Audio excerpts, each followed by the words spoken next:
এই যুবক ছেলেরা, তোমরা যারা শুধু জুমার নামাজ পড়ো, অথবা মাঝ বয়সী যারা, আপনারা যারা শুধু শুক্রবারের 2 রাকাত নামাজ পড়েন, এটা আপনাদেরকে কে শিখাইছে বলেন?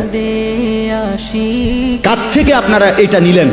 এজন্য যার ফজরের নামাজ কবুল হইছে তাকে আল্লাহ জোহর পড়ার তৌফিক দেয়, যার জোহর কবুল হইছে তারে আল্লাহ আসর পড়ার তৌফিক দেয়, যার আসর কবুল হইছে আল্লাহ তারে মাগরিব পড়ার তৌফিক দেয়, যার মাগরিব কবুল হইছে আল্লাহ তারে এশার নামাজ পড়ার তৌফিক দেয়। তাহলে আমনে চান্দু শুক্রবারের 2 রাকাত নামাজ পড়া আগে দিয়েও ফজর করেন নাই, পরে দিয়েও আসর করেন নাই, মাগরিব করেন নাই, সারা সপ্তাহ নামাজ করেন নাই, আমনের জুমার নামাজের কি দশা আমনে বুঝেন? হ্যাঁ, কে বলছে বলেন? কোন আলেমে দ্বীন কোনদিন আপনাদেরকে বলছে যে এক মুসলমানের জন্য নামাজ শুধু শুক্রবারে? কথা বলেন না কেন? তাহলে এটা আপনারা কোত্থেকে নিলেন? কিভাবে নিলেন আপনারা?